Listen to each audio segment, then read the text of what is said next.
Hello and welcome to a Smurd P video, and today we're looking at Exceptional X-Men issue 5. And our story is written by Ewing, artist Carmen, Carnero, color artist Nolan Woodard, and letters by VC's Travis Lanham.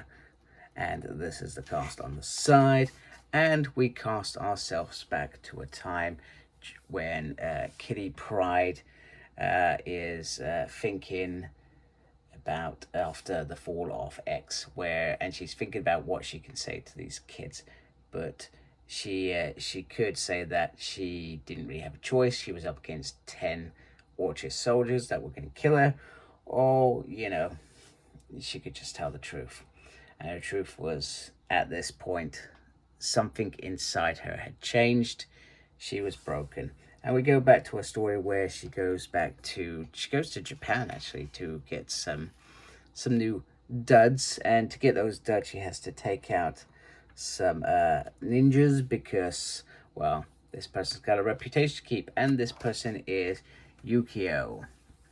And she surprises Kitty Pryde. And Kitty Pryde is saying, I'm no longer that child that you met a very long time ago, But Yukio does remind her that she does have a choice.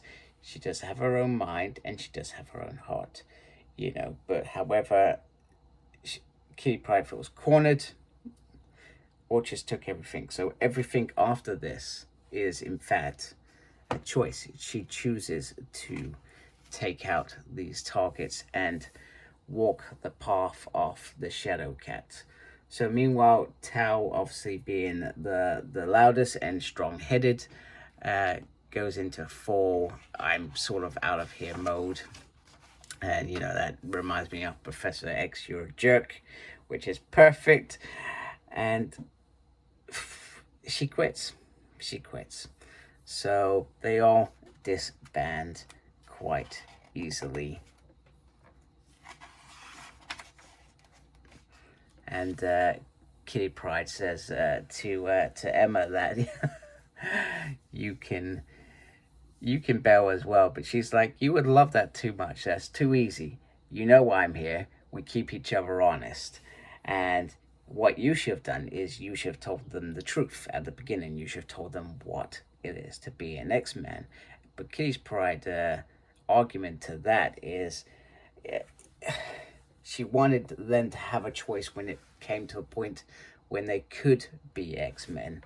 This isn't about us making them X-Men, as what had happened multiple times when Kitty Pryde joined the X-Men, is because the X-Men wanted her to be an X-Men, not because they gave her a choice as such.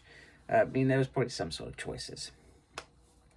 So meanwhile, Tao goes home and everything's a little bit rough. She's got to make dinner as well. And her little cousin comes over who is a mutant, and she needs help because there are some girls being mean at school. And they want her to use this app called Verate, where you can submit some DNA and be made better or whatever, because mutants are contagious as well. So Tao goes in there, and you can see the tone on her face. She's not going to go in there and have a chat with them and guide these kids. She goes full-blown in. She ends up having an argument with another big sister and then goes invisible, leading her cousin to, well, be stared at. Oh, and somebody says, see, she is contagious. So meanwhile, Tao, her parents saying that perhaps you shouldn't go back and do what you did yesterday, because her cousin's upset. She doesn't want to go to school. And Tao's saying, well, that's because she feels unsafe. She talks to her friends, and her friends perhaps advise her that sometimes she is, like some teenagers, like some adults, being a bit pig-headed and stubborn in her thoughts, and maybe needs to think about what she did, because actually what she did was end up embarrassing her cousin completely in front of people that she's trying to get on side and maybe be friends with some of them if life treats her like that. So she talks to her cousin, And she explains, and her cousin obviously looks up to her. She explains that sometimes I get things wrong, and she apologizes. She doesn't go flying into her room because that's a breach of this relationship. She asks to come in. So it all starts settling down a little bit there, and then she decides that, well, she owes it to her friends and perhaps to herself to go back and make a choice. And that choice is to be, well, an X-Man.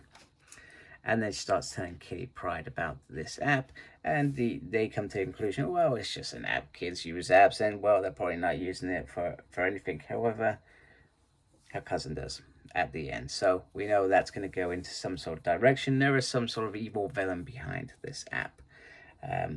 We will find out more in issue 6. So I thoroughly enjoyed that. You got the exceptional X-Mail at the end, and then number 6, which is well out, and in fact number 7 has been released, so I'm hoping, so I've got number 6. I will try and bash that out quickly and catch up with number 7 in the next few days. So hopefully you like my video. If you do like my video, do please support my channel by subscribing, and thank you for taking the time to watch this video. I really do appreciate it. Make sure you look after yourself, very important these days. Thank you to everybody that subscribed, and as always, embrace geekiness. Take care. Goodbye.